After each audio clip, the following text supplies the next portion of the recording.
उद्धव ठाकरे बोलतात थेट जाऊया. काय तुले हाँ मेरा है, मेरा नहीं, मैं यहाँ रहती हूँ, मेरा नहीं है, ये तो किराए का घर है, लेकिन इसमें तो लिखा है आपको घर दिया. तुले देखो ये घर है, 500 रुपया महीना मुझे भाड़ा देना पड़ता है. मग त्या बाईने सांगितलं की कुठेतरी त्या कामाला गेल्या होत्या, तिकडे बहुतेक हा फोटो काढला असेल. म्हणजे कोणाचाही कशाला कशाचा पत्ता नाहीये, पण फोटो आहे आणि बाजूला प्रधानमंत्र्यांचा फोटो आहे म्हटल्यानंतर आपण विश्वास ठेवतो की अरे माझ्या गावात नसेल पण बाजूच्या गावात नक्की घर दिलं असेल, कारण प्रधानमंत्र्यांचा फोटो आहे. अजूनही जनतेचा सरकारवरती नाही पण सरकारी जाहिरातीवरती थोडा विश्वास आहे आणि इकडेच आपण फसतो. उज्ज्वला योजना, एवढ्या लाख लोकांना आम्ही गॅस सिलेंडर दिला, एवढ्या कोटी लोकांना आम्ही रोजगार दिला.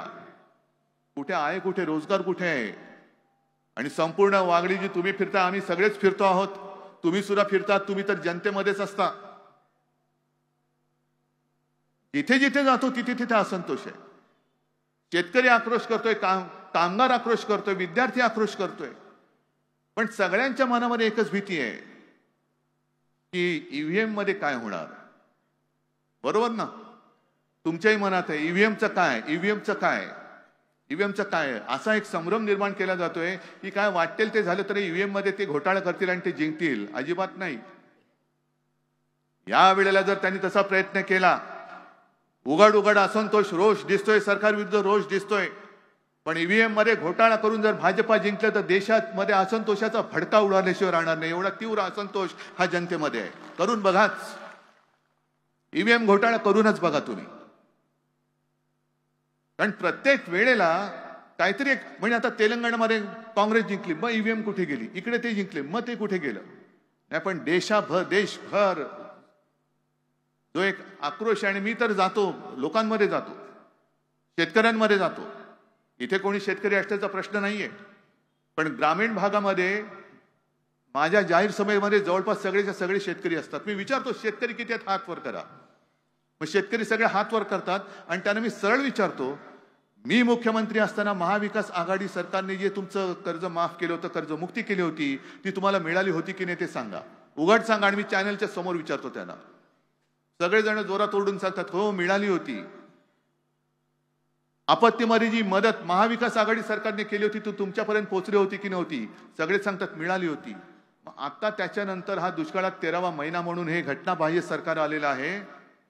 त्यांनी केलेली मदत पोचते का? त्याला पोचलेलीच नाहीये. कर्जमाफी तर सोडूनच द्या, पुन्हा कर्जाचा डोंगर चढलेला आहे. कपिलजी तुम्ही सांगत होता हे किती म्हणजे अख्खी रात्र जाईल, पण ह्या सरकारची सगळी सरकारचा नाकर्तेपणा सांगायला गेलो तर रात्र पुरणार नाहीये. आणि ही लढाई ज्या वेळेला मला आश्चर्य वाटतं की काही सुशिक्षित लोक विचारतात की तुमच्याकडे पर्याय कोण आहे.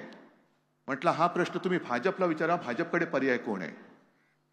कारण स्वतः नरेंद्र मोदींनी सांगितलं की एकच प्रॉडक्ट किती वेळा लॉन्च करणार. हीच परिस्थिती भाजपची, एकच प्रॉडक्ट किती वेळा घासून पुसून पुन्हा पुन्हा लॉन्च करणार. गेल्याही वेळेला तेच, त्याच्याही गेल्या वेळेला तेच. म्हणजे जणू असं काही ते प्रॉडक्ट लॉन्च करतात की हा अल्लाउद्दीनचा जादूचा दिवा आहे, घासला की तुमचं स्वप्न साकार होईल. पण किती वेळा हात झिजला, पण अजून स्वप्न काय त्यातून काही थापांशिवाय दुसरं काही बाहेरच पडत नाहीये. माय भाजपाकडे मोदींना पर्याय आहे. आणि आम्ही जे सगळे एकत्र येतो एका विचाराने येतो आहोत, ते मोदींविरुद्ध येत नाही आहोत, ते हुकुमशाही विरुद्ध येतो आहोत. हुकुमशाही, आम्हाला या देशाला हुकुमशाह नको आहे. आणि हुकुमशाहीला एकच पर्याय होऊ शकतो आणि होतो तो म्हणजे लोकशाही. आम्हाला लोकशाही या देशातली टिकवायची आहे. हाच आमचा पर्याय आहे. आमच्या डोळ्यासमोर मोदी किंवा भाजप नाही, तर त्यांची ती हुकुमशाही वृत्ती आहे. आणि त्या वृत्तीला पर्याय देण्यासाठी आम्ही भले थोडे विचारांनी वेगळे वेगळे असलो तरी देशभक्त म्हणून आम्ही एकत्र आलेलो आहोत. आज आम्ही सगळे देशभक्त आहोत, सगळे आहेत. मी तर सगळ्या राज्याला आवाहन करतोय, कारण देश खूप मोठा आहे. ठेवा तूर्त या निवडणुकीपुरतं तुमचं जात पात धर्म सगळं बाजूला ठेवा आणि देशभक्त म्हणून एकत्र या आणि पहिल्या देशाला वाचवा. कारण देश टिकला तर आपण टिकू, आणि आपण टिकलो तर मग धर्म कसा टिकवायचा तो आपण कधी बघू शकतो. आता देशाला वाचवणं हाच आपला धर्म आहे. आणि जे माझे आजोबा सांगायचे की पहिल्यांदा देश डोळ्यासमोर ठेव. देश, आशीर्वाद द्यायला देव पाठीशी पाहिजे, पण देशसेवा आणि देश हा आपल्या नजरेसमोर असला पाहिजे आणि आशीर्वाद देणारा देव हा पाठीशी असला पाहिजे. आज हे लोक देव समोर ठेवतायत आणि देश कुठे टाकलाय हे त्यांना सुद्धा कळत नाहीये. नुसतं राम नामाचा जप करताय, आणा ना राम राज्य आणा. मग तुम्ही मणिपूरमध्ये जाऊ शकला नाहीत, पण लक्षद्वीप मध्ये जाऊन पाणबुड तिकडे डुबून आलात, पाण्याखाली जाऊन आलात. द्वारकेत तिकडे पाण्याखाली जाऊन आलात. समुद्राच्या तळाला जाऊ शकता, पण मणिपूरमध्ये जाऊ शकत नाही. राम राज्य आणि प्रभू रामचंद्राला देव का मानतो? कारण त्यांनी त्याचा कारभार केला होता. तुमचा नुसताच भार आहे, कारभार कुठे?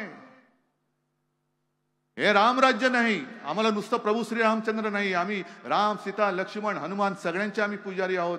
सगळ्या देश आणि जगातले सगळे करोडो लोक, त्यांना रामाची भक्ती करायला सांगण्याची भाजपनी गरज नाहीये. राम राज्य कसं असायला पाहिजे हे मला वाटतं त्यांनी आता जरा देशातली जनता त्यांना घरी बसवेल तेव्हा रामायण त्यांनी परत वाचावं. का रामाची भक्ती आज सुद्धा केली जाते? छत्रपती शिवाजी महाराजांबद्दल सुद्धा त्यांचा गनिमी कावा एक प्रकार होता. गनिमी कावा, कारण समोरचा शत्रू तुल्य फार मातब्बर होता. म्हणजे आज जसा भारतीय जनता पक्ष आहे, पैशाने मजबूत आहे, शासकीय यंत्रणा त्यांच्या दाराशी झाडलोट करतायत. आमच्याकडे काय आहे? तुमच्याशिवाय आमच्याकडे काय आहे? तुम्हीच आमचं सैन्य, तुम्हीच आमचं शस्त्र, तुम्हीच आमचं भांडवल आणि तुम्हीच आमची संपत्ती.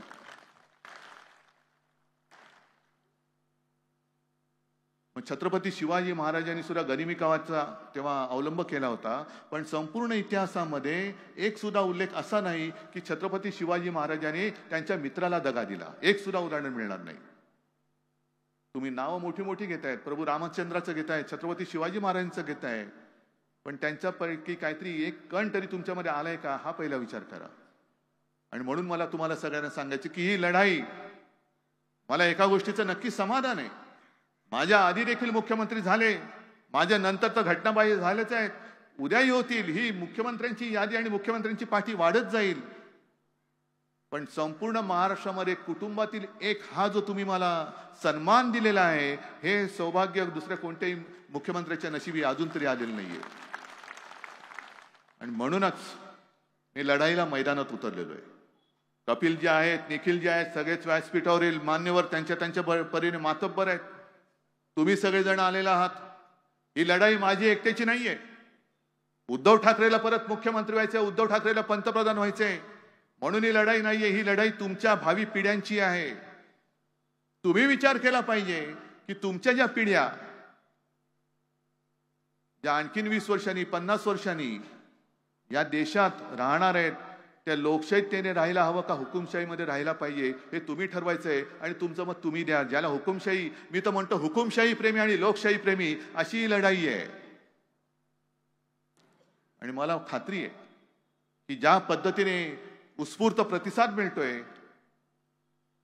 भारत मातेची जी कूस आहे ती एवढी अजूनही निर्वंश होण्यासारखी नाहीये. या भारत मातेच्या पोटातनं अनेक क्रांतिकारक जन्माला आलेले आहेत, विचारवंत आलेले आहेत. मगाशी तुम्ही सगळ्यांचा उल्लेख केला, विवेकानंद, शाहू फुले, आंबेडकर, मोठी कितीतरी यारे.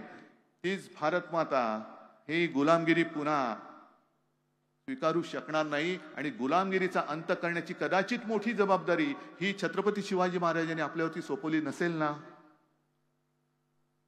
कारण पूर्वी सगळेजण होऊन गेले.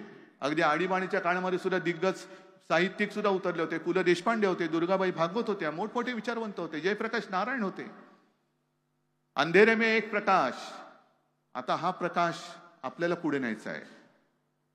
आणि ही जबाबदारी कदाचित मोठी ऐतिहासिक जबाबदारी की भारतामध्ये हुकुमशहा जन्माला येताच क्षणी कसा गाडला जातो आणि ह्या पिढीने तो कसा गाडून दाखवला हे दाखवण्याची जबाबदारी आपल्यावरती आलेली आहे. आणि एवढ्या मोठ्या संख्येने तुम्ही आलात. मला खात्री आहे